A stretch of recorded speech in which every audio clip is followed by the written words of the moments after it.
You're now entering the Canaan's Club. Welcome to the Canaan's Club. Today we're going to talk about the hidden reality of the cherubim in New Jerusalem in the book of Revelation. Now, we know we see cherubim in the book of Revelation in heaven, but there's a hidden aspect of the unseen aspect of the cherubim in the city, in the temple of New Jerusalem, where you don't see the cherubim in the temple of New Jerusalem, but they are actually there. You see, what it describes as the cherubim and what they do is that they are described as the gates.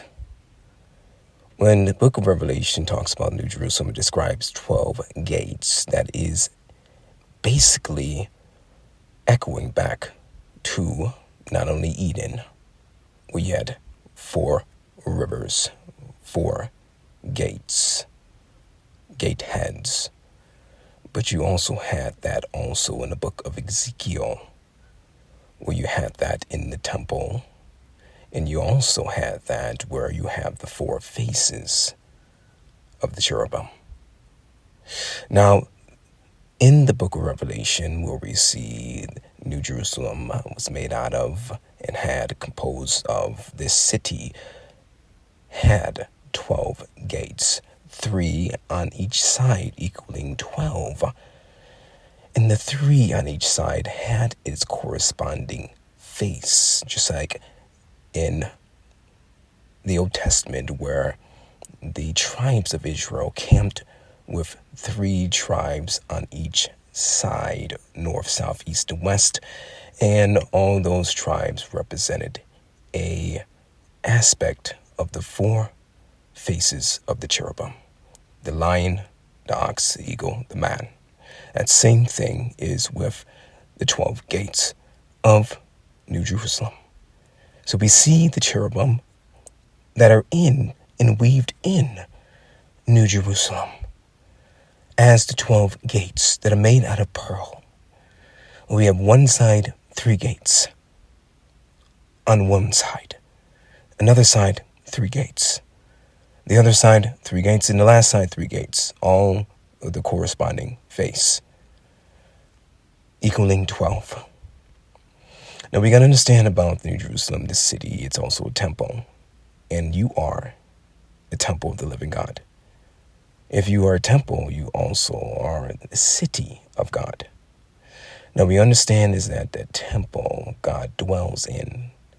And we understand with the cherubim, God is enthroned between the cherubim, and God rides on the cherub. So you are that temple. We already understand that from the tribes of Israel, in which they encamped around the ark and the tabernacle. That tabernacle, that temple, had cherubim weaved into the linen, the walls carved into the walls of the temple, weaved into the linen of the temple, of the tabernacle, cherubim weaved into the linen and the veils.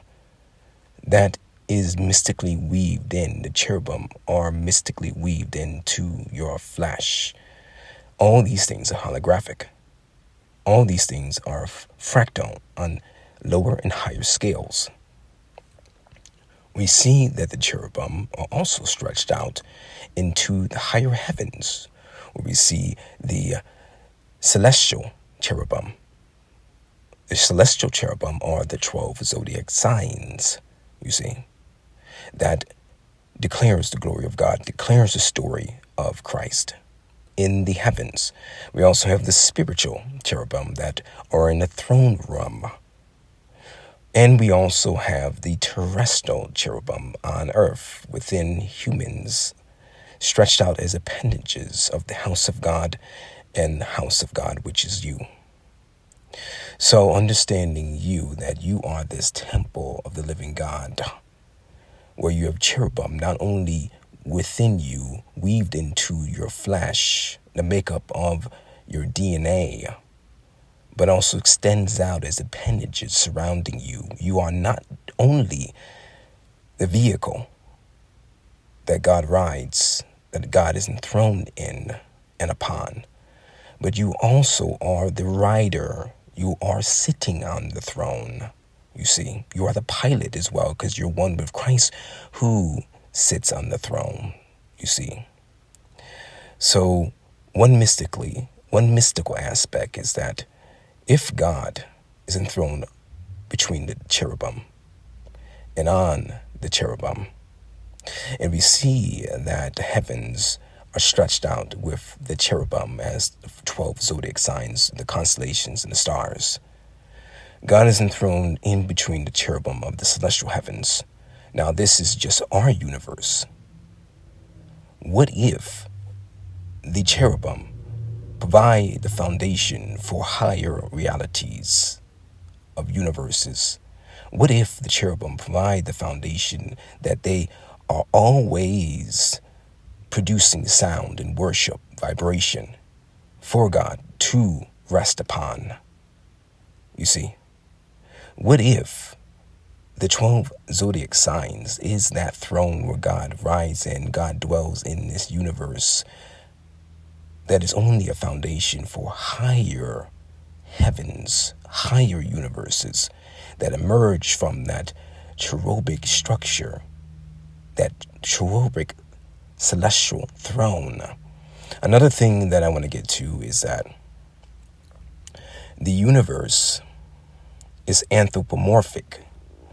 The structure of the universe with the 12 zodiac signs, those grids, those grades of the 12 zodiac signs, they are like skeleton joints in which the form mystically is anthropomorphic. It's human, it's man.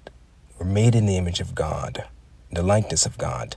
And this is on higher and lower scales, in which if you were to stretch out the universe, this universe is also a sanctuary. If the 12 zodiac signs have the cherubim and God resides in between the cherubim, then not only do we have the sanctuary in heaven and we have sanctuary in your body as the temple, but the celestial heavens is also a celestial sanctuary, you see. And if it's a celestial sanctuary, it's a celestial temple, when we understand that the temple of God is man. Christ said that he would raise up the temple in 3 days, representing his body. So if the temple of God is man and is anthropomorphic, then also the celestial temple, the celestial sanctuary also has human form, human element.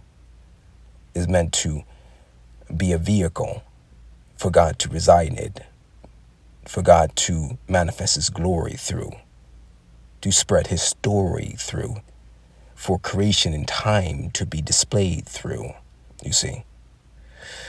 Well, I hope you've enjoyed this video. Make sure that you check out and join the Discord, where you can post all types of questions, spiritual experiences, visions, dreams.